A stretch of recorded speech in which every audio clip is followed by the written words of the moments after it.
What's up, everybody? Welcome to episode 9 of Hit the Mics with Ryan D. I, of course, am Ryan D. I'm doing a real quick intro right now. Sorry I don't have any music going on right now.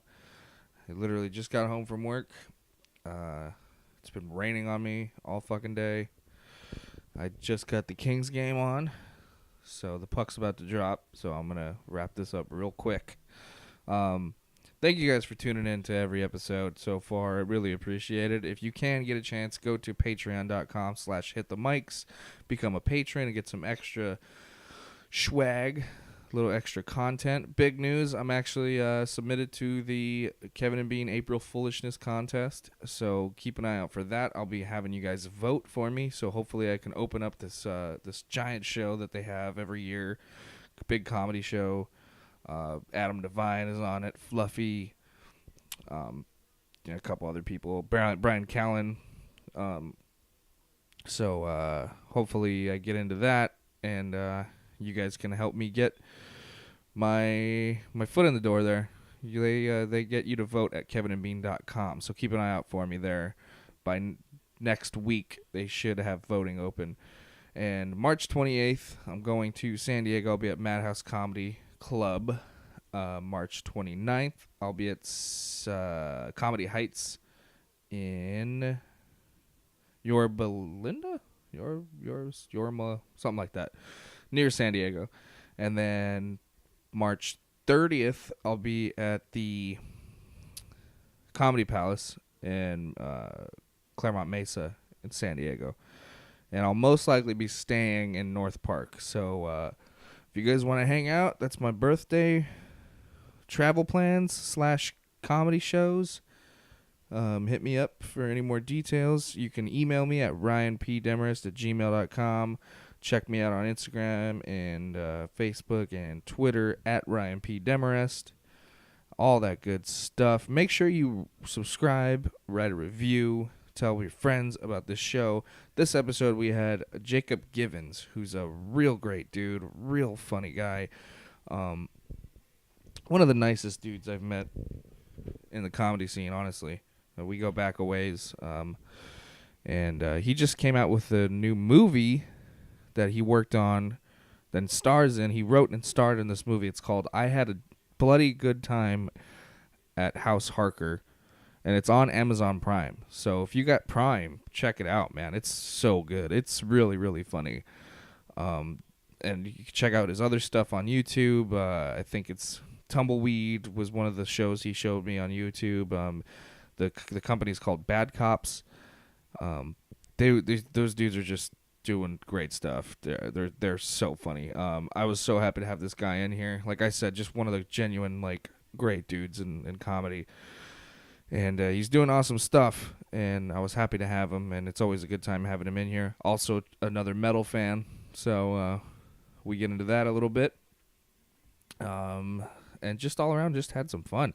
This is a fun episode, so kick back, relax, crack a beer, crack an iced tea if you don't drink, and check this out, man. Here it is, episode 9 of Hit the Mics with Ryan D. And make some noise now. Start clapping now for the one, the only. Come on, guys. Mr. Ryan D. Let him hear it. Come on, let him hear it.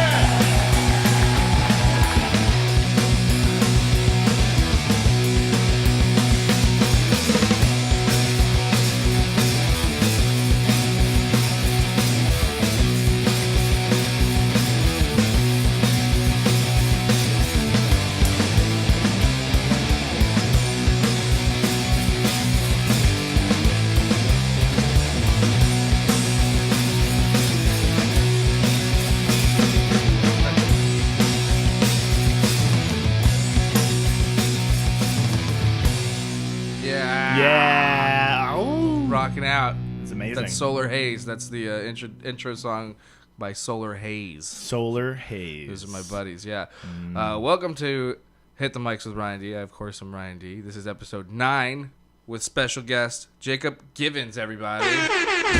Oh, confetti cannon, pyrotechnics. Thank you What's for up, having man? me. Oh, not much. I'm glad to be here. Yeah, it's good to see you. It's good to see you. I'm sorry. I'm gonna have to look at the screen a lot. That's but I'm okay. also looking at you, That's and I'm okay. also listening because you're in my headphones. Okay. So, but I'm anyway, everywhere. so how are you? I'm doing How fantastic. the fuck are you? I know, it's been a little while. We haven't It's caught been up a in while. a few months. So you haven't. I don't think I've seen you since we did the dollar. Since we had you at the dollar. I think so. Silver Dollar Saloon. Yeah. Yeah, I know. I've not been getting up as much anymore. Why is that? This is just you. It's not because I don't love comedy. I'll always love comedy. But I think that, first off, the holidays make it tricky when you have children. Sure. That's a hard time of year. And you have like 8 kids. I have 2. Close. Super close, though. Super close. 8 or 2. Yeah. So, during the holidays, it was harder to get up just because you're, like, trying to do stuff, with your family around that time of year. But, I mean, long story short, I went to Tulsa, my hometown, and I did, like, a headlining set there. And then as soon as I got back to L.A., I started going back to the mics again, and I can't even begin to tell you how much the difference is. Totally. And it really gets in your head. Yeah. Because you start going like, how many years must I feel like this in LA? Right. Like I can go somewhere else, like I can feel like I'm a comedian and this was an amazing show and I love what I do. And then the moment you come back to LA and you have one night in a bad open mic with 6 comics watching you watching their phones. Right. You're like, I don't know why this won't improve at all. Yeah, it's a fucking bummer because you would think that being this being like the hub of like entertainment, like people would treat you a little bit better. People have this like weird this different idea of this place. I mean, because when you're actually in it, it's like you're in the shit. It's not like it's not like it is in other places. Like you get appreciated a lot more in other states, other cities. Everywhere, everywhere else, everywhere other than New York and LA. I think that if you go around the country, people love going to see comedy and love watching comedy. Yeah, absolutely. I did a spot in New Orleans. I did that city. Yeah. It's fantastic. I did 2 spots in New Orleans. It was awesome. I had the time of my life there.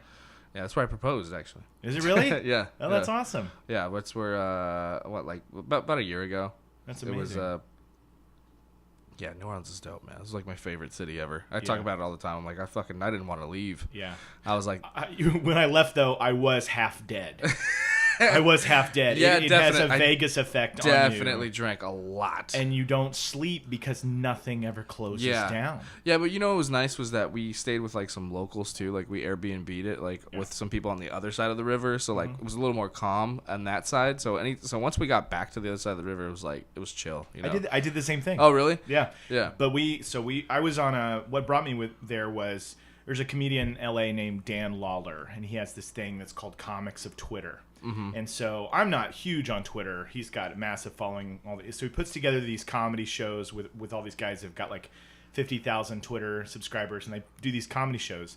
And they had me come out to be like the host, which, I'm fine with going out to do the show. And so I didn't want to like pay too much because I was financing myself out there. Sure. I had met a guy in LA named Charlie Talbert who was an actor, and he had just moved to New Orleans like a year before. Oh, sweet. And apparently there's like a huge industry boom he out has there. booked so many movies since he lived in New Orleans. Yeah. It's kind of mind-blowing. Well, that's what they were telling me when we were out there too, and I was like, don't tell me that, man. Like, I'll fucking stay. Yeah. Because it was, he works all the time, and so he lived across the river, let me stay with him very graciously. Right. And then one night, I didn't really stay with him. I stayed out all night long, like into the morning. Right. And then that was pretty much when I was getting on a plane, and I felt like, I don't know if I could last another day in this city. Right. So, but it was cool. Yeah, it does. It definitely has that effect. I can see how it could be it could be like a Vegas town. Yeah, for sure. But it is cool. Food's amazing. Dude. Everything I ate was unbelievable. Fried oyster po' boys. Bro. Bruh. That's amazing. Oh, wait. Bruh. Why say bro when you have a soundbite for why it? I didn't have the buttons ready. Bruh. Charlie is my homeboy? I don't know what that is. Oh. That sounds... Did you just name drop a guy named Charlie? I did. Oh, okay. I said apparently, Charlie. Yeah. Apparently this guy, Tommy McCarthy, knows him. Oh, yeah. Oh, is that considered name dropping? Did I name drop? I'm I don't sorry, know. guys. I apologize. I He's don't a know. really cool guy. I guess he is in film. Yeah. So I guess that is a name drop. Speaking of which, I finally saw. I had a bloody good time. You did. Yeah. You did. You saw it. Yeah, I finally saw it. That's Yeah. why I hit you up the next day. Yeah, It was yeah. the day after I watched it, but I don't know why, because I'm a bad friend. I don't know why. No, it took remember so, you told me, you said I don't have Prime. Yeah. I think at the time. Yeah. And I was like, well, I'll give Yeah, it to you. And or I was like, whatever. I'm gonna rent it one of these days, and Right. then I finally got Prime, Nice. and then I was like, oh well, this is the first thing I have to watch. Sweet. So me and the lady sat down. We watched. I was like, oh, we gotta watch Jake's movie, man. I was like, so I put it on, and we loved it, man. Congratulations, it's really Thank you. fucking great. Yeah. Thank you. So you had a blast? Oh yeah. Good. Yeah, it was amazing. That's awesome. Yeah, I was watching it, having such a good time, and then like also feeling like, damn, this is really cool, like that. I know these people that, or I know, well, at least you that wrote this, and I was like, I felt proud for you. I felt your pride. Yeah, I felt your pride. that's amazing. I appreciate it, man. You should be really proud. It was a hell of a journey. Making an indie film, for practically nothing does take years of your life. Sure. But now that it exists on Prime and people are watching it, I would say 80-90% of the reviews are good. For anybody tuning in on the live stream or listening on the podcast right now, if you have Amazon Prime, go watch I Had a Bloody Good Time at House Harker. It's a long title, but it's a great fucking movie, and that's Jake. You wrote it. I wrote it, and I played Jerry Harker. And you played, okay. Yeah.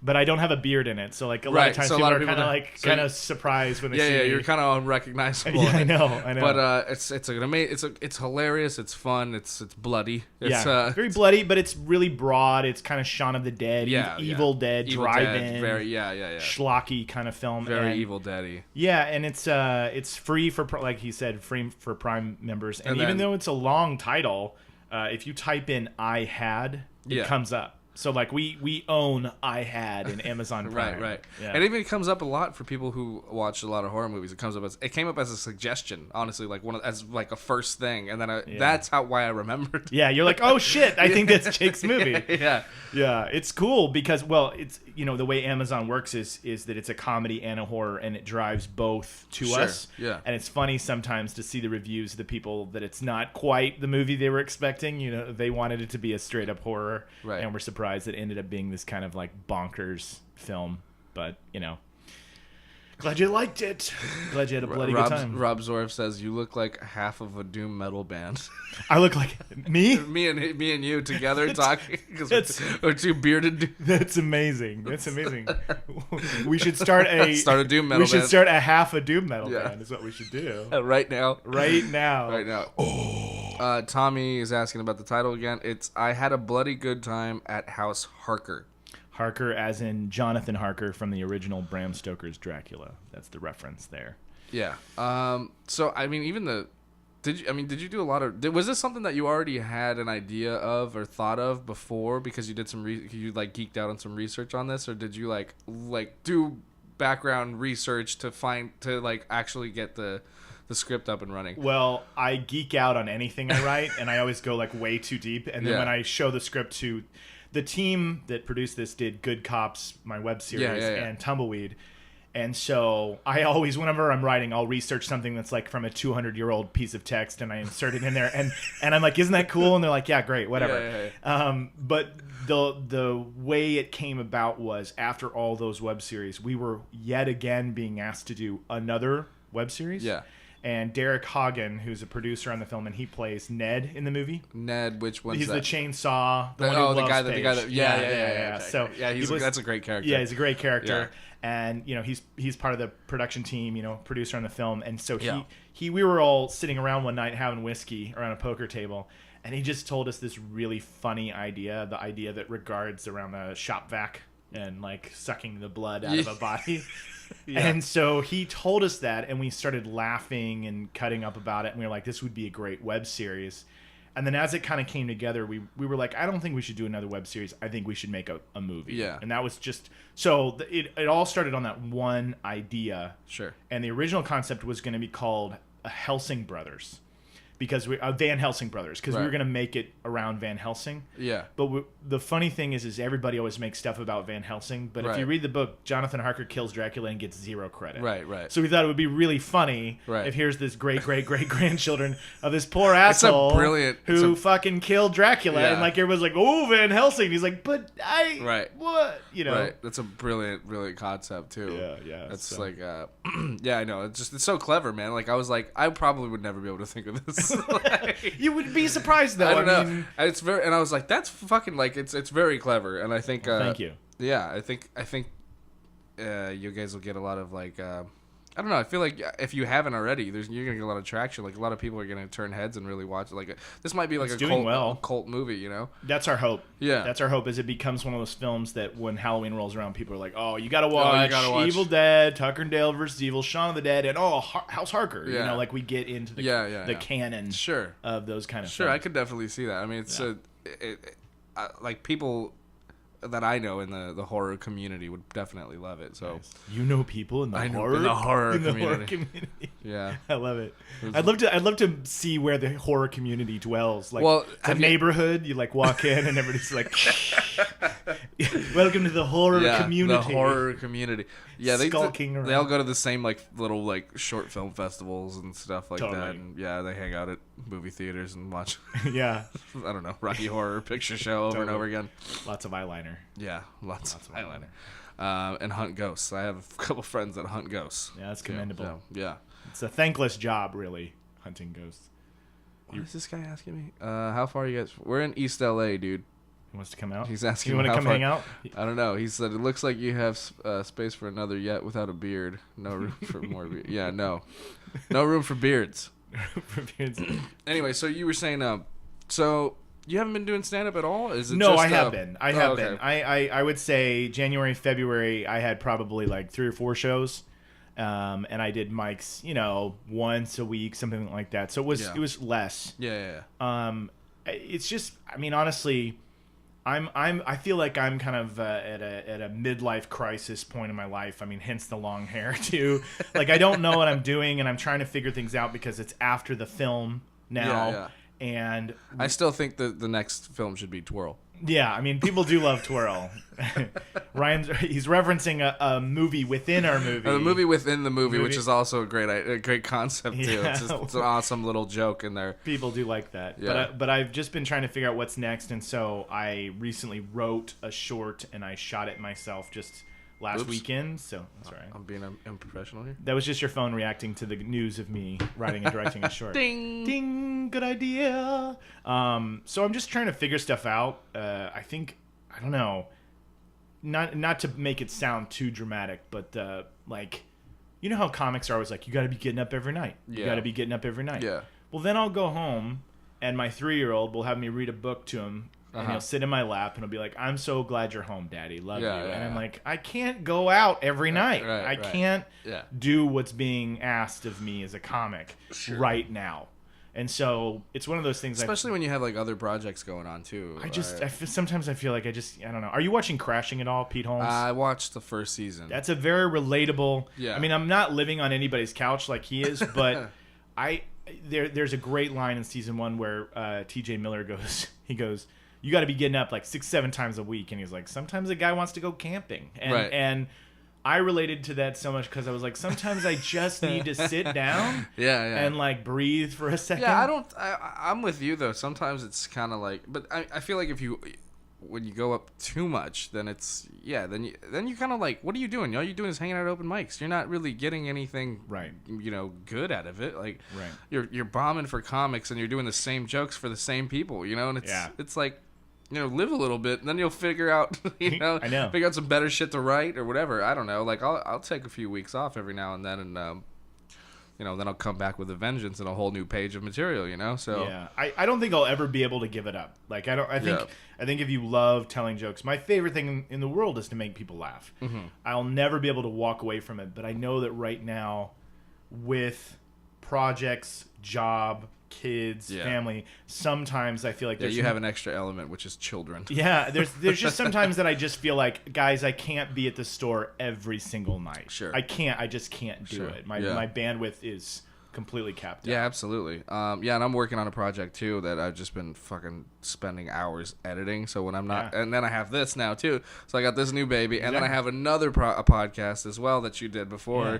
So FamCast is still afloat, and our anniversary show's tomorrow. So I'm all doing, your time. Yeah. So I'm doing tonight, then tomorrow, then that podcast, and then I'm editing Wednesday, and then Thursday. It's like, Exactly. See? Yeah. And I'm just like, fuck. And then Thursday I have a show. So Yeah. I get up once this week, but you know, I don't know. It's but I feel more productive doing that than going to open mics, though. Yeah. You know? Yeah, the open mic thing, for probably the first 4 years, I did almost the same thing where I would get off of work, I would drive up to Haha, and I would work out stuff there. I did the Haha last night. How was that? Well, I was on Renee's show, Renee Vaca. Oh, yeah. Yeah. Yeah. It was fun. Yeah. It was all right. You know, he's he always does like a really good job of getting people in there and stuff. So I've always had fun there. I think it's a really fun place. Yeah, but yeah. I got into this trap of doing the same thing where I would and the mic there. drive over, do the mic, and then I would maybe hope to roll with somebody to do another mic, or maybe talk to somebody about getting on their show that week. Yeah. But once you kind of once you're not doing that, I just find that you kind of disappear from other comics. If you're not literally at the mics all the time, you're not getting booked as often unless you're literally hitting up people on Facebook and saying, yeah, so that's what I do. can you put me up, please? When I start slowing down. And that's the thing is I have my own monthly show too, so Yeah. then I get a little spoiled with that because I'm just like, oh, well, I could just work on material on my own show anytime I want. You know? So, I've always been tempted to do my own show for that very reason. Yeah. I've always been like, I should get my own show. it's amazing. It's definitely better. I mean, sometimes I don't even, but it's a blessing and a burden because then I have to force myself to write. Because I think I told you this. I don't know if I told you this the last time, but I don't know if it might have been after you did the show. Was this guy? It was the anniversary show. I was hosting, and we had the place was packed and everything, right? And one of the regulars there, you know, who's a regular at the Silver Dollar. You can imagine what kind of champion that was. He's there hanging out at the bar, being fucking loud, being one of the guys that's like thinks he's the comedian of the bar. Right. And I told him to shut up, and I told him to be quiet, and he was like, "You've been saying the same shit for 12 months. Why don't you shut the fuck up?" and he you're like, oh. and I was like, "Yeah, he's right. He's right. The heckler speaks truth. Oh, man. Because it's so easy to dismiss them because they're normally morons. Be like, oh. Yeah. No. Wow. And then I was like, well, thanks for your support. Yeah. You've come to every show. Yeah, appreciate it. The show could not be possible without you, sir. Yeah, thank you. Oh, yeah. But so that's why ever since then I was like, you know what? I'm gonna get other hosts in here, and I'm only gonna do like 5 minutes, so that you can try new stuff. Yeah, so I do new material, and I do like 5 new minutes every time. Yeah. So every month I try and do 5 new minutes. So yeah. That's how it was for me in the beginning. I feel like I was a lot more. I'm sure every new comic is like that.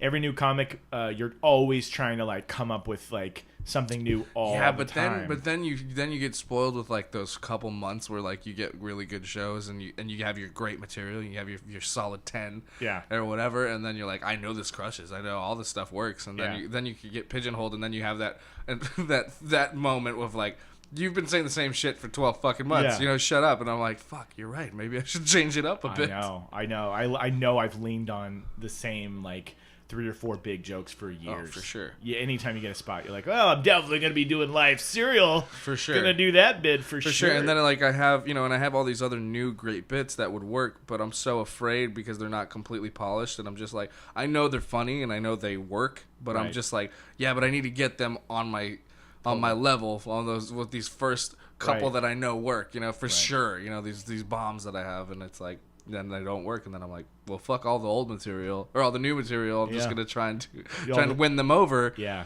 And then I did you ever heard of Barmageddon? Yeah. Yeah. So I went to Barmageddon on Friday. I did a half hour. I was a headliner. Nice. So. But it was like one of those things. I was like, fuck, man. I'm like, I haven't done 30 minutes in a long time because you know how it is. You rarely get that kind of stage time. You rarely get that kind of stage time. So, yeah. It was paid, and we went out, and I had Alberici drive. Nice. No, I saw the post about that. I think about the driving like a couple 100 miles or something, right? Well, that's to Tulare. Like, it's far. Yeah. So that's awesome. So I was like, yo, you're going to be my feature. Fucking, I was like, my car won't make it if you drive. Like, I'll split the money with you. Yeah. And he was like, okay. then we went up there and came back the same night. Fucking came back like 5 in the morning. Oh my god. But he ate a dick. Sorry, Mike. He knows, man. It was bad. It was hard. Yeah. It was really bad. Because what's unfortunate is like they put up like their local guys. Oh yeah. Who, I mean, where's their fucking open mics at? You know, Right. the gas station. Right. You know, they're completely out of touch, and so they're bad. Yeah, Just they're bad. getting laughs probably because they have friends there in the crowd that are drinking. Like, Or they're walking the crowd. right. And then they put Mike before me. Then like Mike has to bring them out of the grave, and then it just wasn't working. And then I went up there and I did okay. Yeah. But it's like I had to be there for 30 Yeah. minutes. It's a long time. It's a long time to be decent. Yeah, to just sustain. Yeah. I know. I've only gotten a chance to maybe do 20, 30 minutes, I would say, 6-7 times in my comedian career. Right. You know, and it is amazing though when you get that chance, when you get to relax into a joke. Oh yeah, because then you can just take your fucking time. No rushing, not trying to get through it at all. It's amazing. Yeah, totally. Let's see. So what's coming up next? You got. So I don't know what's gonna happen with Harker. There's been some talk of like maybe we. Did you guys put it in some festivals or anything? Or? Yeah, we won. That's right. We went to Madrid and we won there, and then we went to Germany, and it played in like 7 cities in Germany, and then it went back to where we filmed it in Wisconsin. Won some awards there too, so it did well. Oh, that's awesome. Yeah, did all the people, because you had a lot of extras. A lot of extras that were there locally. They all came. It was called awesome. Big Water. It was the one I wasn't able to go to, but it was awesome, and people seem to have had a lot of fun with it. And so when we decided to do Amazon, it was just kind of like, this is the only way we retain ownership of the film, because what's the process to get in to be on Amazon? We leaned pretty heavy on Shoreline to help us get in there, because Shoreline is one of our like producers on the film, so they helped kind of establish that. Because me and my friend, my buddy Steve, he for his school project, like his final project for film or whatever, he did this like pilot thing, and we're trying to pitch it. Because it's actually really funny, and I think that he wrote and directed, and it's a really funny concept of this. You know, I'll show it to you later, but we're trying to there's like submissions for like Amazon. Yeah. I was Amazon has that. Yeah, they do.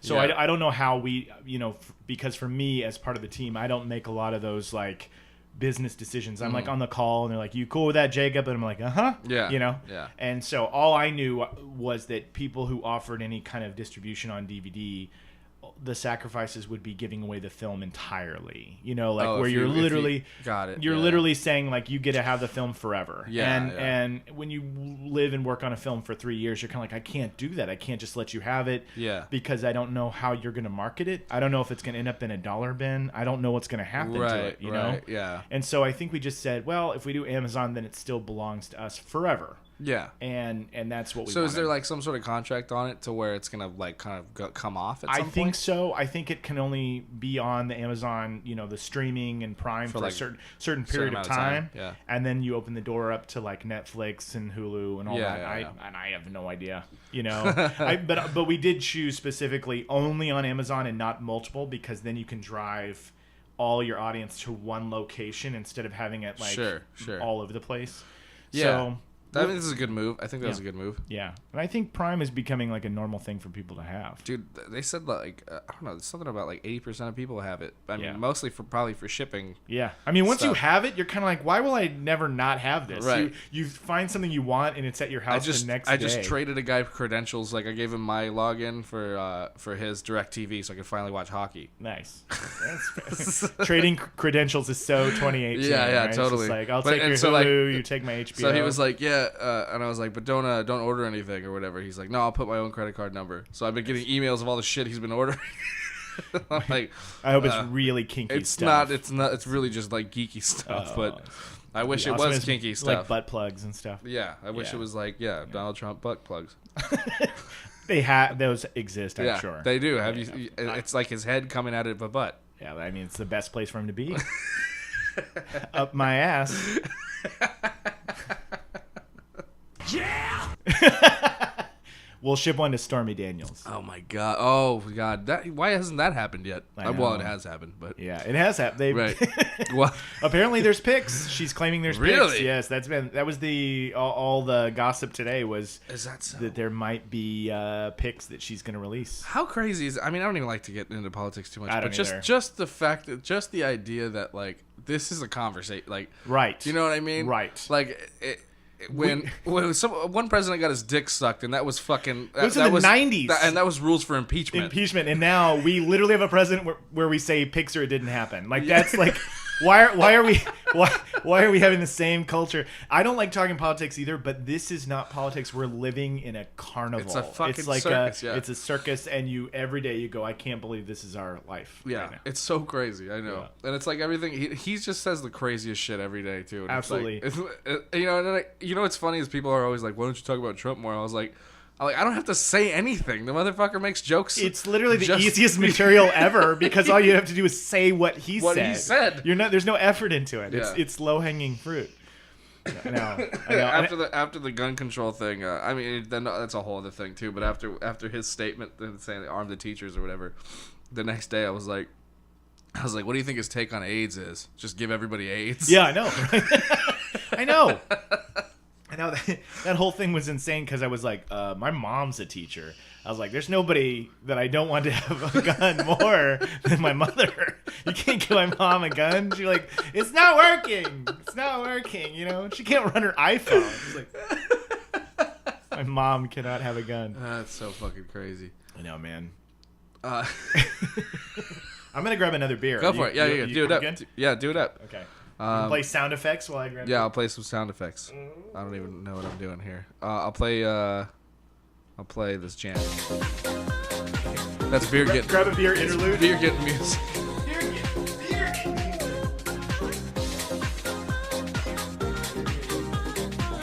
Walk all the way over here. Yeah, you're in the West Wing, bro. There you go. Thank you. You're well, you know welcome. what? We were talking about the April Foolishness thing. Yes, before, Kevin and Bean, K-Rock. Yeah, so I don't know if they're playing clips this week. I didn't listen to the podcast today. I kind of boycotted it after they dropped Ralph. Oh, you know what? Okay, I don't know how you found out about Ralph, but like on the morning it was happening was when I discovered it. So like Yeah, I me turn too. on the radio on Me the too. way to work. Literally the same way. And he's saying goodbye. Yeah. And I'm like, okay, I've been listening to this show for 15, 16 years now. Yeah. And this is how you're gonna say farewell it to was the dirty. reason I tune into the it show. was dirty, man. So It that's was why dirty. So I did not like that. I'm actually I'm a subscriber on Patreon for his show. Yeah. On the Ralph Report. Yeah. So he does his own morning show now. That's awesome. I Yeah. need to check that out. It's like $5 a month, and you get it. It's just through the Patreon app. You can That's listen to awesome. it, and he has it up like at 5 in the morning. So Yeah. Well, a couple years ago, when they let Lisa May go like that, I was Yeah. like, "What is with this station? Like, they just Yeah. kind of dropped these people." Yeah, well, I don't know what happened there either. But I it was remember that because that was when I was like really into it too, and that was before I was doing comedy. But I was listening to the podcast every day. What happened there was she was hired by she was like a third party oh yeah. thing that she worked for a different company, not K-Rock. Oh, that makes sense. When her contract is up, they're like, yeah, well, they just cut her loose because she was a traffic lady. Oh, but then she became more Then of she the became show. she became a part of the show. Yeah. Oh, that's interesting. Yeah, and then with Ralph, they sold the company, and then told him like your contract's up, and we don't. And it was like, well, we don't know what we're gonna do, so we'll talk later. And then like he said, the date just started getting. He's like, I know my contract's coming up. Like I know, so he'd be like, so what's up? Like now we should be talking about negotiations and stuff. And they were like, yeah, well about that. So they just didn't want to renew his contract, and he was like, so you're saying I'm out of a job by like next Thursday? And they were like, basically. That's So, terrible. Yeah. Where I'm sure like Kevin and Bean don't have anything to do with those decisions. They're just like, it's our show, but there's probably management above them that makes those judgment calls. yeah. So are you getting live tweets coming No, in? Why don't you just open the door? Somebody locked out. We have a Mayday situation Yeah, here. but Vicky's texting me from the room behind me. I Maybe- don't know how I'm supposed to text you back while I'm doing. I don't know what you want me to do. What? Oh. You can hear me? That's why I'm asking you. I don't know what you want me to do. We got a special guest, Vicky. It's a cameo. It's coming from. It's a new bit we're working on called "Girl in a Box." She's the girl behind the door. We're not letting her out. We're not letting her out. What I can hear from this far away on the microphone, it sounds like she's in a dungeon. It did. Somewhere. It was like. Vicky, would you like another beer? Okay. Jeez. Fuck, man, I don't even know where to go here. I'm just happy to see you. Yeah. So you were talking about what video games are you into right now? So I mean, I don't want to. Oh, you know what I was going to ask you about? Actually, hold on. Okay. Yeah, one Take more two thing. on that. Was your wife gave you, what was that thing that you posted on Facebook for the heavy metal rendition? Yeah. You're interested in hearing this story? Yeah, I really do want to hear that. I thought that was because it's pretty sweet. It's gonna make you swoon. Okay. So I've been married for 17 years. Fuck. Right. So before we got married in college, this is a long time ago. This is before GarageBand and all that stuff. But I'm a musician as well. Not a very good one, but a musician nonetheless. And so I wrote a love song for her. And so, like, for her, I think it was her 20th birthday, I had gotten a Tascam 4-track recorder. I had laid down a couple, the acoustic guitar, How did old some were vocals. you? How old were you guys? I was 20 years old. Damn. So I wrote this song, went to my buddy's house who had like a nice Casio keyboard, laid in some strings, really went all Goo Goo Dolls on this thing. And like I wrote this song for her and I had her over for dinner at the apartment I was living at the time. And I like put on the song that I wrote for her like while we're eating dinner. And she like looks at me and she's like, "Is this you?" And I was like, "Yeah." And so it was a love song I wrote. So then that's song sweet. in it, it's very, it's very cute. So I gave it to her, and then I can't pay my rent and pussy. Applause. I've been looking. My friend said this in a podcast, and I've been waiting to just find a spot for it. I feel like I heard that clip. Is that I can't pay my rent and pussy. Applause. my rent and pussy and applause? That's so true. It's so Anyway, true. go. So back to the sweet story. But anyway, so played it at our wedding. Wow. Yeah, so it was like a nice thing. So a long time goes by, obviously. So we're sitting there over Christmas, and we're with the entire family. And like we were just having one of those years where like it's busy, family's coming in. I'm not gonna let's not worry about like an anniversary gift or anything this year. So is your anniversary usually around Christmas? Yeah, it's right around December 30th. So we were like, it's just so much other stuff is going on. Let's not worry about it. Right. So anyway, so we're sitting there as a family, and Jamie just looks at me and she's like, "I know you said no gifts, but I found this song that I think would be perfect." And she just hits play, and this riff starts playing, but it's like a distorted guitar, and I'm like, wait a second, what is this? I'm like, what is she giving me right now? Yeah. You gotta, this is 18 years later. Yeah. I And saw the video. Yeah, so then you hear it kick in, and this voice is like, "In your heads," it's like total metal version, and I realize it's my song. And at first I'm blown away because I'm like, how in the world she turned my song into a metal song? I'm thinking there must be a service. You like upload and you pay a fee. And then she's like, who do you think's singing it? And it turns out it's her. Yeah. And I was like, what the That's hell? crazy. So apparently like 6 months before, we had a friend who's a music producer. Yeah. And she was just like hanging out with him one day and was like, "Do you think we could do something like that?" And he was like, "Yeah, totally." So she went over one afternoon. He had already laid down. She had sent him the song. He had laid down the whole thing, like programmed the drums. Oh my God, no Did the way. guitars, did everything. And he's like, "Yeah, you just got to sing."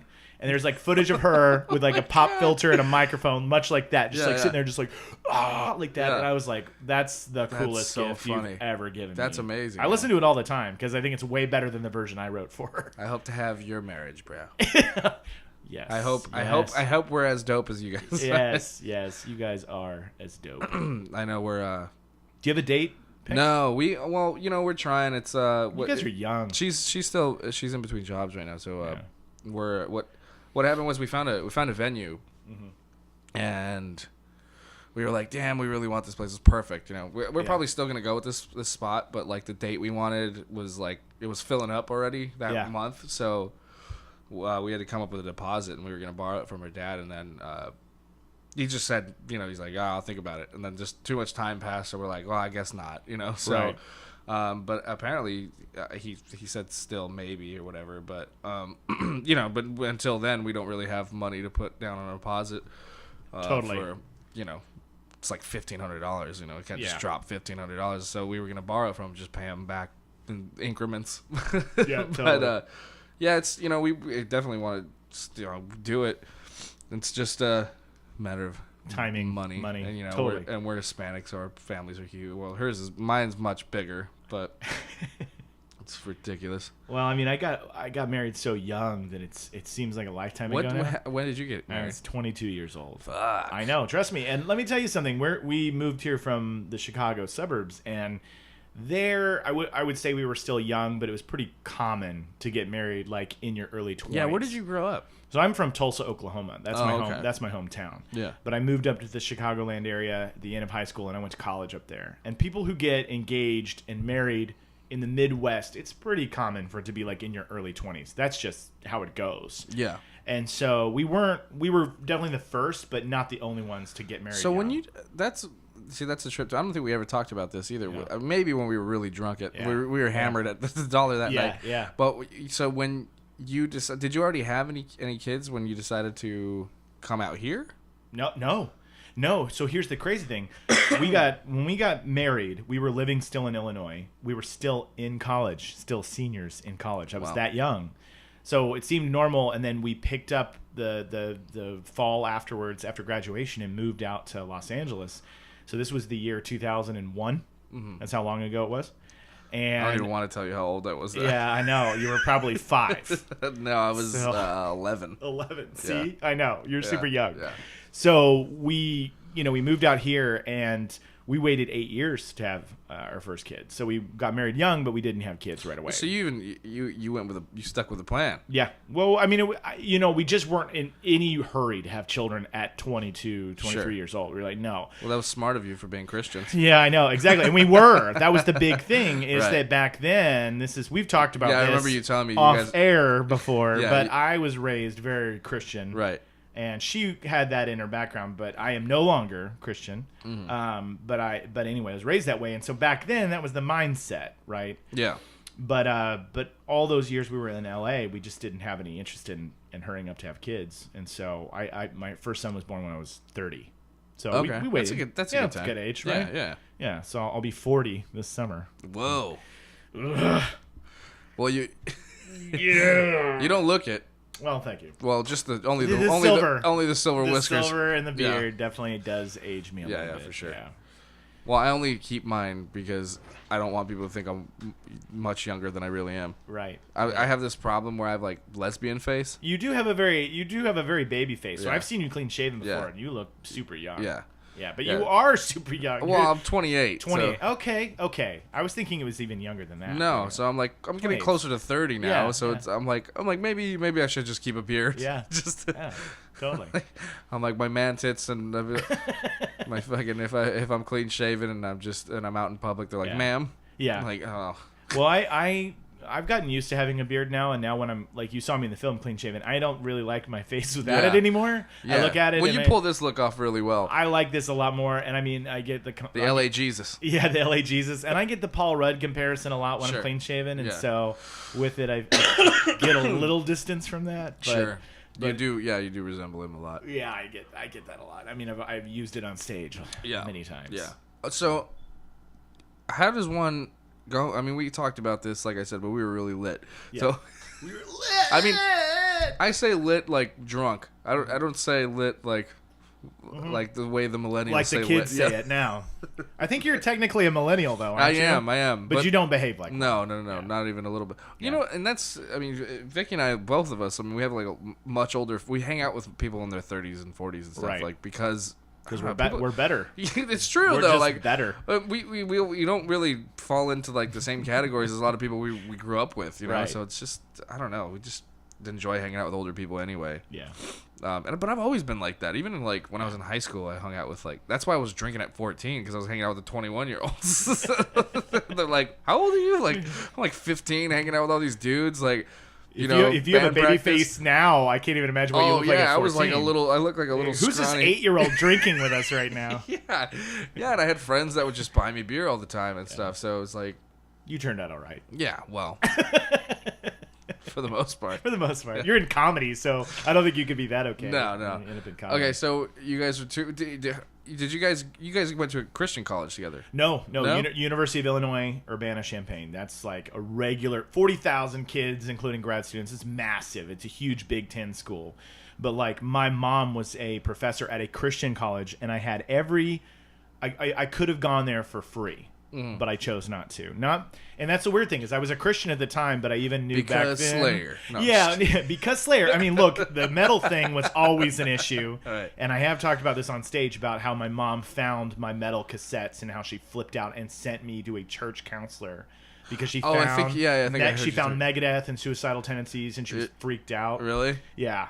So that had always been a thing, but when That's so funny, man. Yeah. It's so funny because like this is like not to talk about the generational gap thing, Yeah. but it's like for me it was like I found my mom's suicidal tendencies. I mean, that's awesome. And Metallica cassettes, and I took them. Yeah, I mean, but so I'm from Tulsa, Oklahoma. My Right. mother is 5'1", Protestant, Sure, yeah. Christian woman. I guess it's all about like growing up out here in Southern The California. culture, Yeah, for exactly. sure. I mean, she lives here now, so she's changed a lot. Sure. She's really, gotten more progressive. yeah, there's a lot. I mean, and there's a huge like learning curve, especially when you move out here, and I don't know. It's like people change, especially the older people from that era. Like my grandma was like super anti-gay. Yeah. For a while. Yeah. And then they went to like a lesbian wedding for a relative, and she was just like, all it takes is one slow Yeah, dance with a and lesbian at a wedding, and you're like, fuck, she's- I was wrong. yeah, she loves lesbians now. Yeah.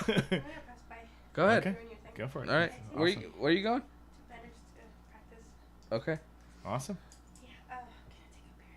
Go ahead. Yes. Oh, please. Go Help yourself. just grab it. Go. Beer is yours. Oh, look at this. I love it. I love it. We got to guess. If you wave that DVD box, though, you're going to have to pay royalties to Matt Groening. Oh, yeah. Oh, Simpsons. Fart noises.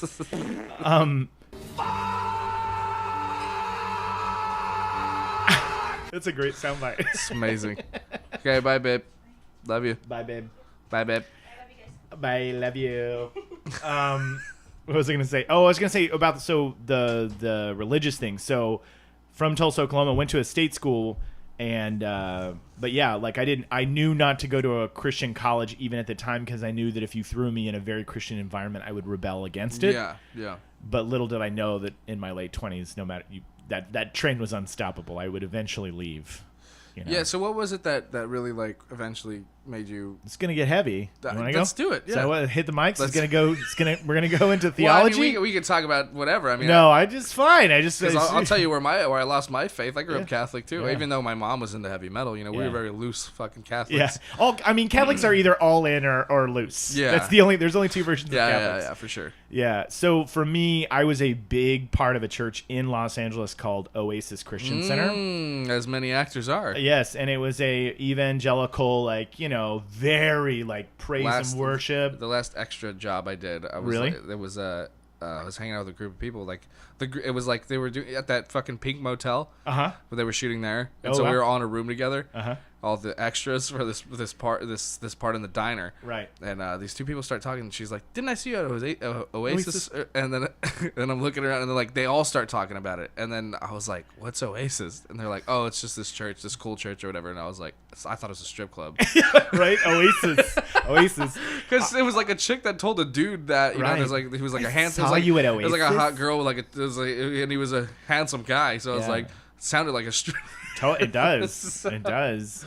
So anyway, yeah, but I was there. I got involved in leadership. I got involved in their improv group. I got super involved in the church, and I'm not trying to shit talk them at all, but I had come from being a Methodist growing up, and at least with a Methodist church, there's a council, a diocese, that manages where tithes are coming in and out, if people are giving money to the church. This was a non-denominational, massive church of thousands of people, and taking tithes, taking what people are giving, and once you started asking questions, oh, we're tithing. You're talking about Oasis? Yeah, or? Oasis. Okay. Once you start asking questions we're supposed to be investing in this building, and then it doesn't get built, and you're like, yeah, but where did all the money go? Right. Things started to get a little, for me, uncomfortable. and because I was asking questions, and then so and at once this time, you and your wife are both considerably going. Yes, quite a bit, right? Yeah, we're going all the time. Yeah. And so we started asking questions, and that journey was probably a 2 to 3 year journey of, I think my only way out of being a believer and being a Christian was I had to know as much as I possibly could. So I tried to study everything about Scripture and the Bible, and the more I got into it, the further I got in, the more I was like, I don't think this makes any sense. Sure. And like I started saying, I think that all this is very flawed, and I think that you walk into your apartment, you got like all these papers with all these drawings. I mean, literally red yarn and maps. I mean, that's the funny thing is it doesn't make any fucking sense, man. And that's the crazy thing is like I meet comics here in LA, and they're like, I found God out here, and I found religion, I found faith. That happens quite a bit. It happens a lot, Yeah. and it's like I get it. If you didn't have it and you were very feeling like you had something missing, it's the perfect thing. Most of the time, it's people in recovery, though. Yeah, it's like you're getting sober, and Yeah. it's like you find this light and this hope to lean on, Sure. and I get it. And I'm fine with that, too. I'm fine with that. Yeah, just by all means, if that's real to you, do it. Yeah. But I got to say, from somebody who was born in it, Sure. that the deeper you go in, you start to read a little deeper into the text. You start going, You think Jesus is your ally? yeah. I was born in it. I was the bane. I was the bane of Christianity. I was like, I was born into the light. So there I was, and I was looking in deeper, and I was like, I don't think it makes any sense. And I gotta say, the journey out is really painful. It is because I had lived my whole life. At this point, you're what? 28. 28. I'm your age. Yeah.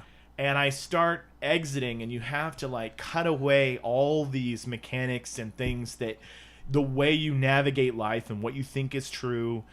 And it really was like a painful looking into the abyss thing, which is very metal. So I was enjoying every minute of it. But then Isn't that a Slayer song? yeah, Seasons Seasons of the Abyss. Yeah. So you go deeper and deeper, but then I think you come out the other side, and it does. I always say this analogy. It literally feels like when Neo wakes up in the goo, and his muscles are atrophied, and they're unplugging him in the back, and he's like looking around, and that awakening moment where you go, "Oh my God, I've never used my mind the way it's supposed to be used because I've only been taught this one thing." Yeah. So that was kind of the way I got out, and to this day I'm very passionate about it, but I still to this day when I write jokes about leaving the church, people get really uncomfortable in the room when I do it. Even in Southern California, they do. No, it's a very Christian state. They get Catholic, They Christian, get whatever, very same uncomfortable shit, if I say stuff. I've had audience members go, "Oh no, baby!" when I say stuff. Oh, me too. When I say something about Jesus, they're like, too. "Oh no, baby!" Me too. I've had a whole table of older black women just walk out. Just furious that I would even ask a question. They went, not here.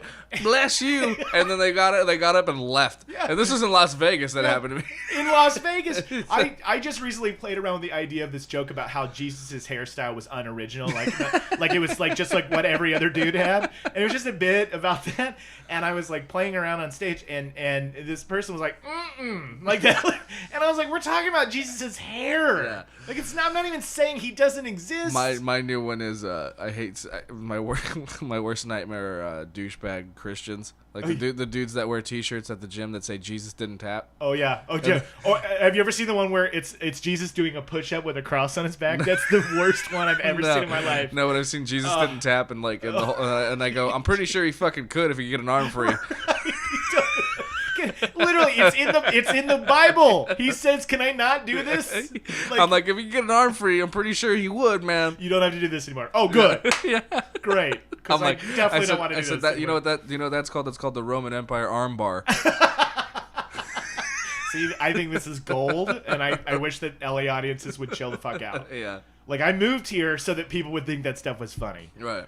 Seriously. Like, Right. I won't try that in Oklahoma. I mean, certain rooms for sure, yeah. Yeah. But, like, I don't know. Just lighten the fuck up. And plus, I feel like there's a way... It's all jokes, anyway. And the way I've been doing it, too, it's because I mean, you've seen me do it. It's like I'll start pointing out and talking to people who were actually Catholic. Oh, cool. So like, what do you? And then I go, But I've been talking to Satan lately.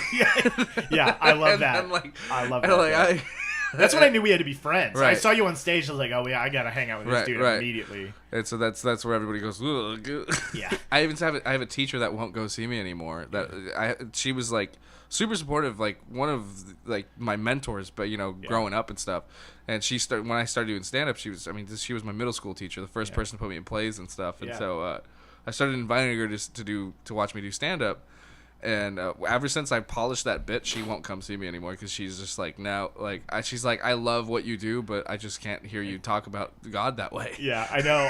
Whenever somebody follows me on Twitter and I look at their bio and it says like, seek ye first the kingdom of God, I'm like, oh well, you're gonna be unfollowing me in about 4 days. You're not gonna like where this goes at all.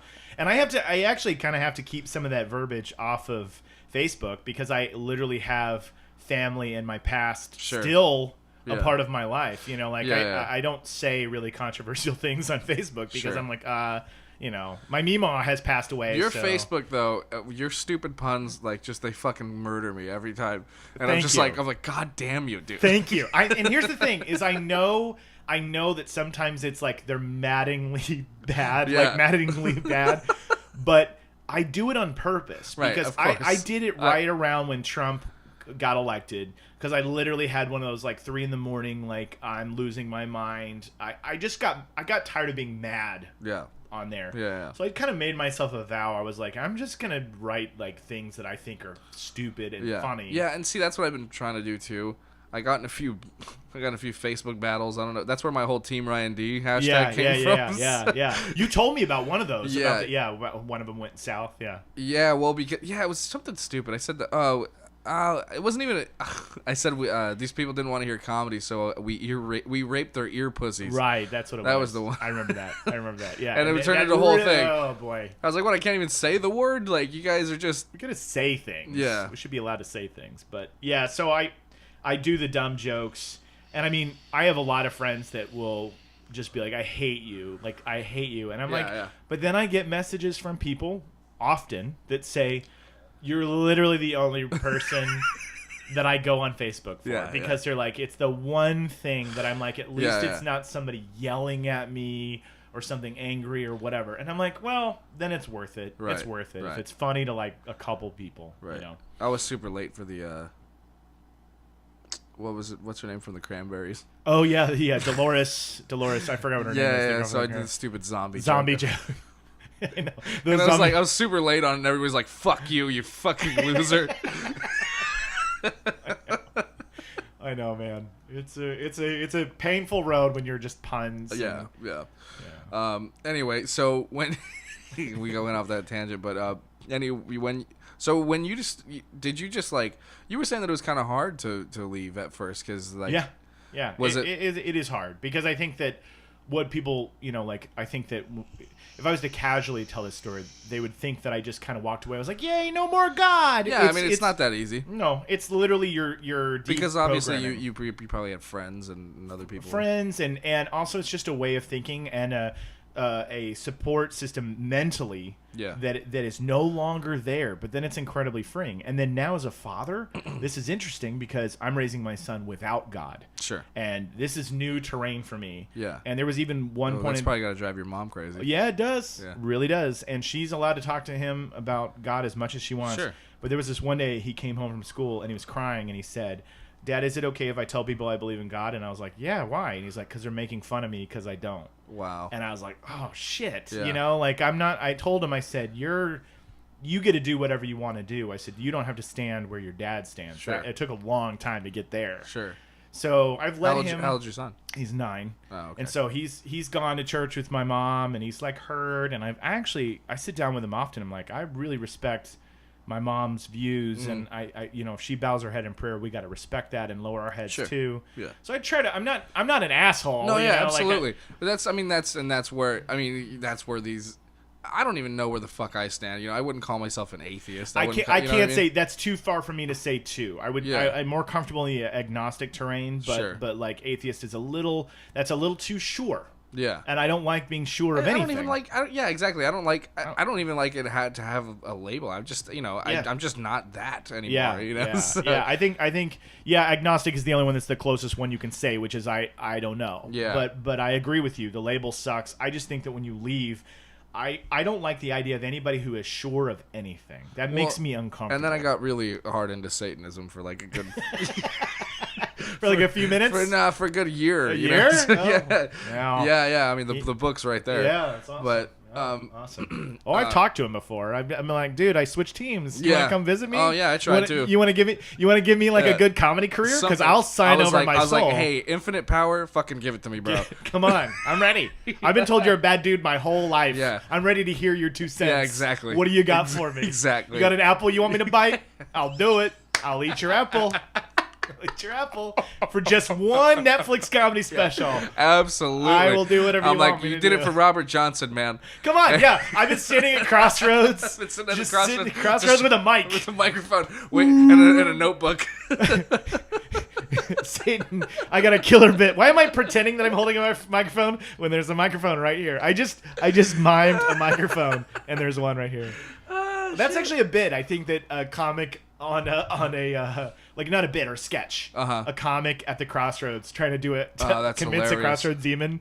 Do you remember? You watch Metalocalypse, right? Oh yeah. Did you ever see where they meet Mashed Potato Johnson? Oh yes, And yes. Which is like obviously Robert Johnson, Totally. and they have to meet the devil. Yes. It's great. Crossroads, and that's so great. that's how they learn how to sing the blues. So I guess it is terrain that's been done. Yeah. That's funny. Yeah, but anyway, so how do you I mean, it's one thing to start having these ideas for yourself and then leave the church, but it's another thing to be married to somebody who's also following you into this. Yeah. You know, how do you try? I mean, is she going off on the same at the same time? But the she same wasn't ideas? raised in the same kind of strict like we go to church every Sunday. She had a much more relaxed and easygoing parents that brought her to Lutheran churches that were like, you know, it wasn't literally like, you know, they I think they were just a little bit more open than my family was. And so when we got married, I brought her in to the heavy duty. You know, I was like, here we go. You know, we're gonna be, you know. And then when I kind of told her about my concerns and my fears about what I was beginning to think, she was like, well, I mean, these are things I've struggled with for a long time. Oh, I see. And we started exploring them and kind of together realized, like, I think we're on the same page about this. Yeah. And I think that she was able to, when we left, she was able to kind of be at peace with it, whereas I went a few years of being pretty angry. Yeah. Because part of the leaving the church, you walk away really mad. Yeah. I got in a fight. Because you feel like you've been lied to. You feel like you've been lied to, and I got in a fight with a comic. I won't say who it is, but we were outside of HaHa, and he was talking about how blessed he was by God, been given all of his money and all stuff. And I just started, I was such a dick, but I was really mad. I was drunk, and I started challenging him with scripture to see if he even knew anything from out of the Bible. And he knew nothing. Yeah. Nothing. And I was being, that's a really dick move. Yeah, But I was kind of like saying, you didn't even read the book, I used man. to do that to people, like drunk dudes at a party, because they were wearing a crucifix as like a fashion statement. Yeah. And so, I would chime in, like somebody would ask, "Why do you wear that?" He's like, "Oh, because I'm like, oh, but you're gonna bang all this puss tonight." Yeah. I'm like, do you really think Jesus had that fucking plan for you? Right. Like, I know. you say you get STDs, you want a crucifix. I'm like, do you even know the rosary? I know, right? I mean, you do feel and that's the funny thing. It's not like I'm living it, but I was mad that this guy was like hanging his hat on God, and I was like, you can't even tell. Like, I was asking him like basic questions, and he was like, I don't need to know that. I just know I'm blessed. And I was like, you have the most Instagram faith I've ever heard in my life. Like, you are nothing but just catchphrases. And That is a great answer, though. You know, because he's right, though. Yeah, I know. I was like, well, clearly you are blessed. So I'm still waiting for Satan to meet me at the crossroads. Right. Yeah. So it blessed me too. Yeah. I know. I thought it was gonna be kind of rough at first when I started doing, especially writing jokes about it. You know, like because my mom's not very now. You know, I think there was a point in time where you know, she was super into it, and that's why I spent a lot of time at the church. I was like, you know, volunteering and doing a lot of the shit. A lot of my early performing stuff was at the church. Yeah. You know, so That's crazy. yeah, right. my Yeah, God. I mean, I ended up even doing like sketches for this like major church group thing, like one of those mega things that they did, like festivals, like in fucking Anaheim at the Anaheim Convention Center. It was like Oh the my youth God. group, fucking, Oh, and I boy. was like 18 or 19, and they asked me to MC, and I was like, I don't even know if I believe in all this shit. Like, they're like, you guys want me to run a fucking like 1,000 people youth group? Like, you do your set, and then we're like, all right, now let's pray. And you're like, oh boy, I'm not the right guy for this gig. yeah. So there was, there's a lot of that, and then they asked me to teach a class, and I was like, I can't do that. Yeah. And then I did, and then they were like, well, no one else is gonna do it. We need you to do it, and I was like, fuck, okay. So you taught a class on comedy at this church? No, I taught a catechism class. Oh, okay. So you were using your Catholicism, like your knowledge that you had in that. Sure, So, yeah. Yeah, so I had to teach like fucking, I did like Bible studies and shit. Oh my God. And then it got to a point where I told my mom, I was like, Mom, I can't do this. I'm lying to these kids. Like I don't feel like I'm like, this isn't the word. Like it's not me. I'm Right, not fucking. right. I'm like, I don't feel this much into this shit. Yeah, So yeah. and then. My grandma, who was the one that would always put us into these classes, and catechism, which is I don't know Catholicism as much. catechism. It's like Sunday school is like a Yeah. kind of, so it would be like a weekly Bible Such study. a metal sounding word, catechism. Catechism, It is. You can see like the logo. Yeah, totally. Who do you I play think there for, might- Catechism? I think there might be a fucking. There has to be. Yeah. It sounds so metal. Yeah, but I don't even know why the fuck it's called that. But it was usually like on Thursdays, and we go after school. Yeah. And my grandma would always put us in these things. Yeah. And then she ended up passing away too, like fucking like hardcore cancer, fucking suffered real bad, And Yeah. it was like she did everything in her life for the church. Yeah. And it was one of those moments where I was like, what the fuck? Like, Right? if that person can't live through this, Oh, totally. And yet that comedian was blessed by God. See, I mean, that's where you know what I Right, mean? Like, right. there's just, you learn very quickly in life that somehow God seems to favor those who have it great all the time. You know what I Right. mean? Like, they're always Right, like, God right, bless right. me. And you're like, yeah, but But I think people that dying. that kind of shit though, like that bothers me only because I feel like those people don't give themselves enough credit. Yeah. You know what I mean? Yeah. Like I never wanted to. To me, it's always you're giving away the credit for all the hard work you did. Oh, totally. You know? Totally. You're yeah, I mean I have an issue with everything about there being an invisible force that steps in and out of your life And helps you. and helps so- you yeah. or decides It's like, not no, to man, help you. I did that shit. You're like- accountable for everything you do Right, in right. life. All good decisions, all bad Yeah, decisions. I did almost die once, and then everybody thought I was blessed, and then I was like, honestly, I just don't think I was ready to die. And that was a weird thing too, because that's supposed to be like a huge life changing thing. I got in a real Yeah. bad car wreck. I broke my neck. I could have been paralyzed. Yeah. And so that's why this is as far as I can turn my neck. It just brought you closer to Satan. Right, because I can only go ahead. You can only go like this. You can I only, oh, I've got one purpose in life. Yeah, and it was a real bad thing, and it was a big turning point in a what the fuck am I trying to say? Turning point in my life, because that's what made me eventually quit my fucking dead end job and actually start doing comedy. Right. Was this whole thing, and it was like, just because I just got that awakening, like, yeah, I could fucking die tomorrow, but it didn't. Yeah. I don't know, but it didn't feel like that whole.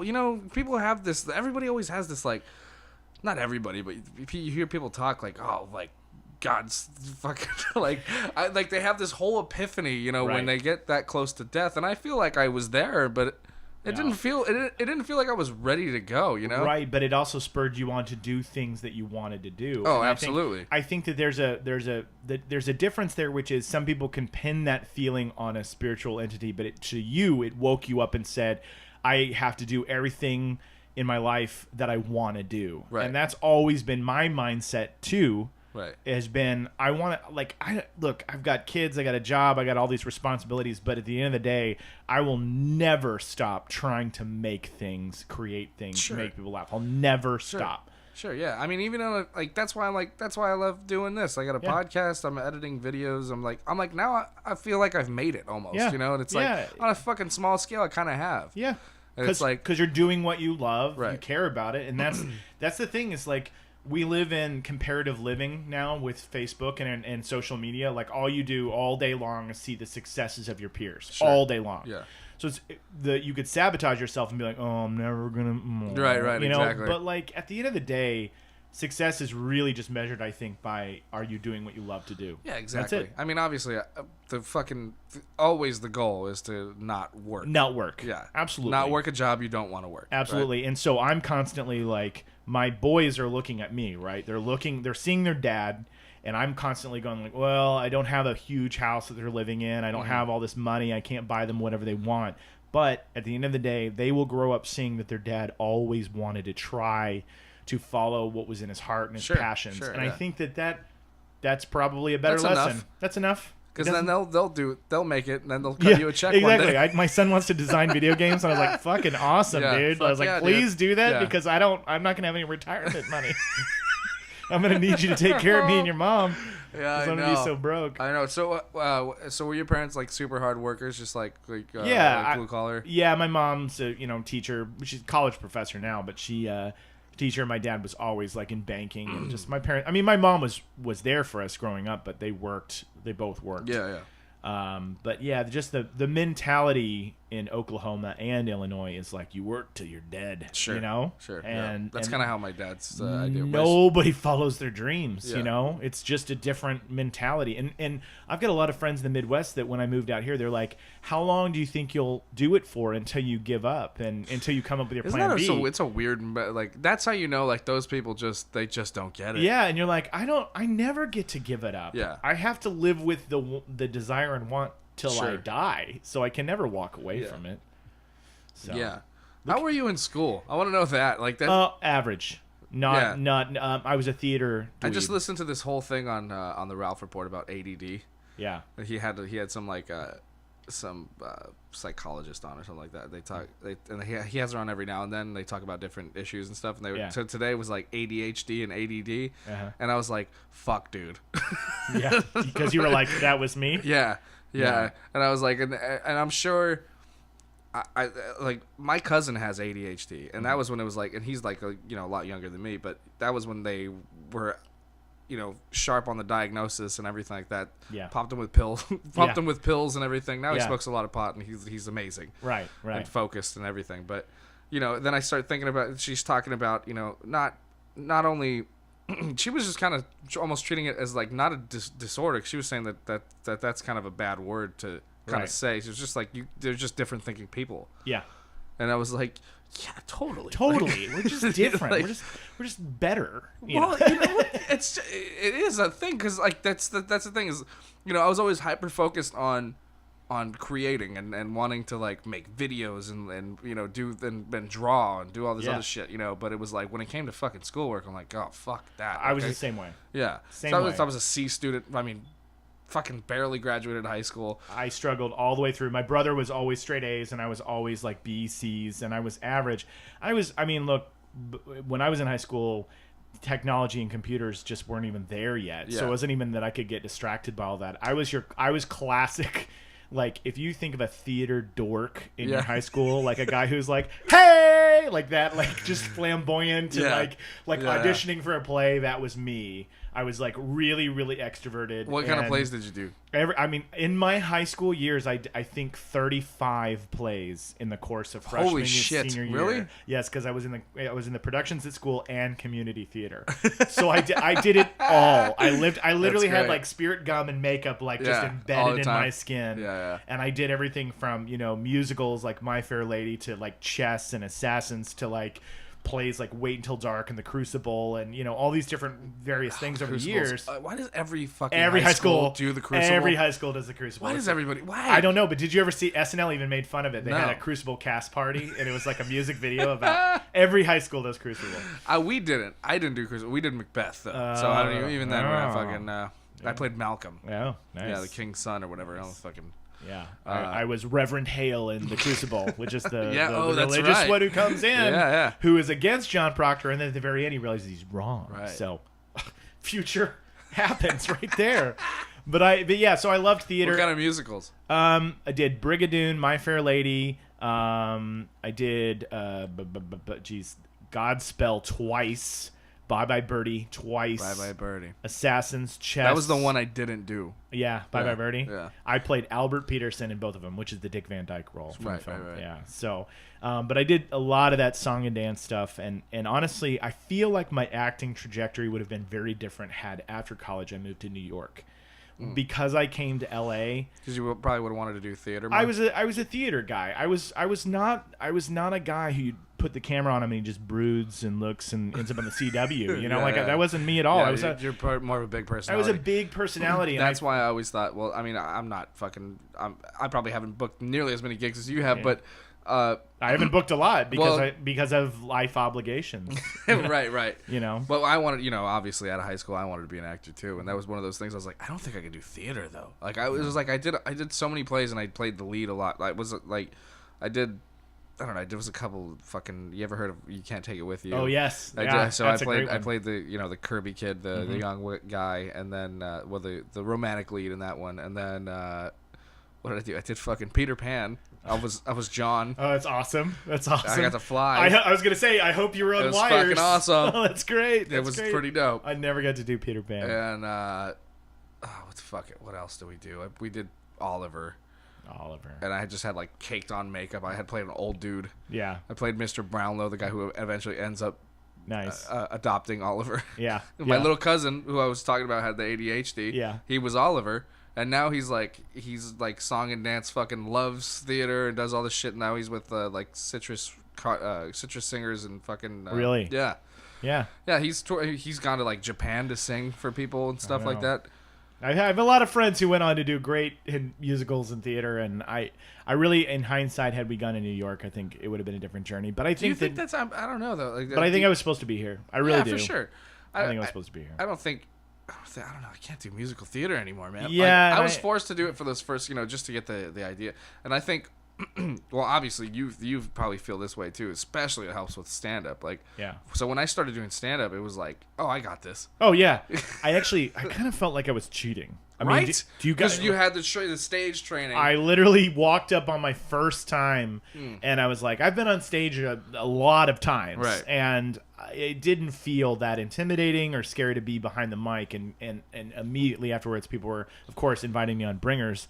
Right. But I got to jump a few stages ahead because I had the acting, the public speaking, all that. I had it ahead of everybody else, and so I felt like I got to because you'd see other people go up there and they were very funny. Yeah. But their ability to communicate it on stage. Sure. Or their body language. Yeah. Was just they're just like looking down and they're just like looking at their phone. And you're like, the jokes are great. So but you walk up with your chest out. Yeah. Yeah. And I'm just walking up there like cocky, just like, I know what I'm doing. I got jokes. I got jokes. I got all the jokes, bro. See, this chest is puffed out. I know everything. I know all the jokes. So, but then the humble pie you eat, though, is you realize you can only rely upon that for so long, Sure. right? Like my first few mics, I was like, I got the confidence down, but then I got to write material. Yeah, for sure. Anyway. Oh, comedy, you fickle mistress. That's just funny to me, man. A lot of people don't know that I did, theater for so long and all that stuff. Because I was a much gayer kid back then. Yeah. Weren't we all? Yeah. We were all gayer kids back then. Well, that's what I was saying. It was the ADD thing. I was hyper focused on skateboarding when I was growing up. So like that was one of those, like I couldn't wait to get out of school just to skate. Yeah. It was like skateboarding, and then I started, I love TV and I love movies, and I got into like classic movies early on. Right. Fucking Mel Brooks. I watched Spaceballs when I was like 6, and that turned into like my favorite movie for. Totally. Whereas all the jokes are going right over your head. Oh yeah. So, but then like when I got older, like you're I like, was like, yeah. That was not even that. Like even I was a pretty smart kid, But well, it was. I mean, think of how I am now. Yeah, that's true. So you did start drinking when you were 14. So you were look, when I first saw Spaceballs and Blazing Saddles and all those, they were just like, like right over my head. Blazing Saddles, I think I watched. I was around 10, 10 or 11, and I was like,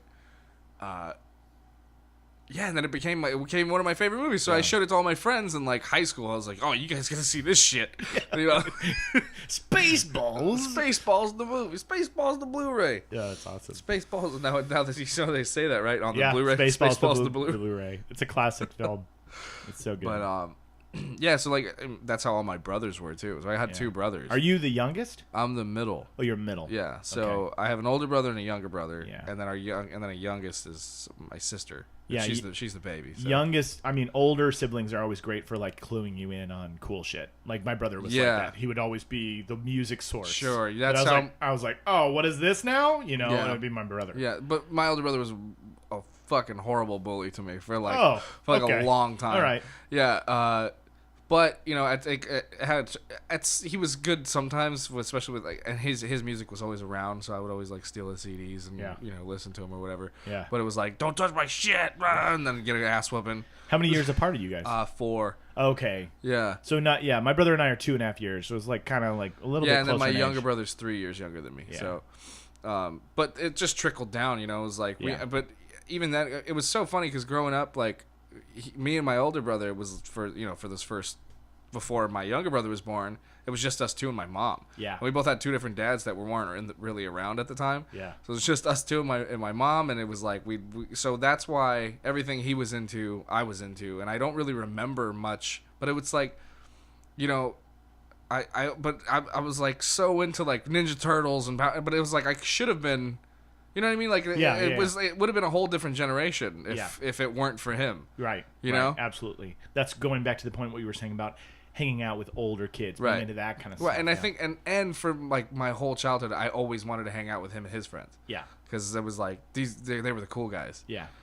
Yeah. And it trickled down for like, you know, then my younger brother was always like that too. Wants to be like that as well. Yeah, but we got along a little bit more. Yeah, for sure. Well, every older brother I think can get annoyed with their younger. Oh, for sibling, sure, for sure. Yeah, that's the younger sibling's job. Yeah. I mean, we're all we're all like best friends now. Yeah, my brother and I are super close. Very close. My sons are 6 years apart, so it's a pretty interesting split. Oh wow. Yeah, so like right now, my oldest seems like just so much older that it's literally like patting his little brother on the head. Yeah, like, yeah. All right, it's cute. You know. Yeah, but I don't think. It won't stay that way forever. I think that gap though kind of keeps. It's nice. It might keep the younger one from really wanting to be.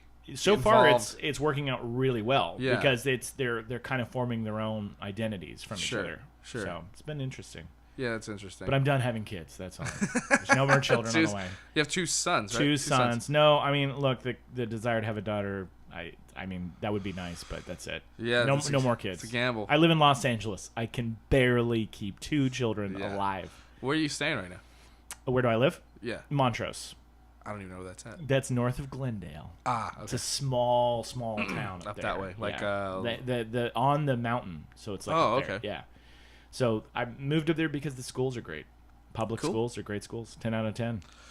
Yeah, a lot of people have been moving to San Gabriel Valley, where I'm from. Yeah. Because Good schools, man. good schools. Yeah, those are the decisions you make. Well, actually, I don't even think the schools are that great. I think, the property value's gone up. Been a lot of Asians moving in. Yeah. Well, there's a lot of crossroad demons out that way. Works out for everybody in the end. All right, I think we'll wrap this show right here, man. Perfect. I'm gonna. Is there anything else we have to cover? Is there like I don't know, man. we covered it all. I think we did. We kind of went through a lot. Do you? What's the next concert you're going to? You You going to Slayer? I don't have tickets for Slayer. You should. So when is it coming? It's in May, I believe. May. So I do have tickets for Black Dahlia Murder and Whitechapel in July. Guess what? I had the drummer for Whitechapel on here. I know, and that's why I was like, holy shit, Ryan! Yeah, That's what he said. I'm going to go see them, House of Blues, and Anaheim. So great. So good. That's my buddy, man, Ernie. That's Shout out Ernie. Shout out to Ernie! Gonna go see you! So Where are they playing out here? It's July 6th, and it's in Anaheim, I think. The House of Blues down there. So it's I'm gonna hit him up. I'm gonna see if he'll give me some tips. So me and my buddy John are going. And last show I saw Meshuggah at the Nice. Wiltern. It's a It good was one. so good. I was there. It was my first time It's seeing a him great live show. Oh, it was the best. One of the best live shows I've ever Yeah. seen. And Bill Burr was there that night. No and shit. On his podcast, he was like, "You can't believe the rhythms." Yeah. He was like going on because he drums. Yeah. So he was talking about the rhythms of it. So that was it was pretty amazing. So Yeah, for sure. That fucking those off counts and I mean, whatever. it's unbelievable. I saw them. I must have been like 19, 18. I had an older friend. Yeah. That was like, Well, yo, you I got better this extra ticket. To Meshuggah. Yeah, and I was like, he's like, bro, Just wait. just fucking Just get my wait car. He's like, till the lights sync Yeah. up to these rhythms, and you're Yeah. like watching, and you're like, oh my god. Yeah, and it was shocking. It was fucking phenomenal. Yeah, it was a good show. But anyway, yeah. So I'm definitely going to Slayer. Was it Slayer and Exodus? I think. I think so. My mom got me a ticket for Very nice, Mom. Thanks, Mom. for my birthday. Thanks, Mom. So my birthday's next week actually. Oh yeah. Yeah. That's awesome. Happy early birthday, Thank Ryan. you, sir. Thank you. Are you turning 28? I'm turning 28 now. Nice. Correct. Okay, so I think I'll end this podcast on my friends No Small Children. They're an all-female teacher rock band, Okay. and they kick ass. Fantastic. So this is Get Up Slow. Might Get Up Slow.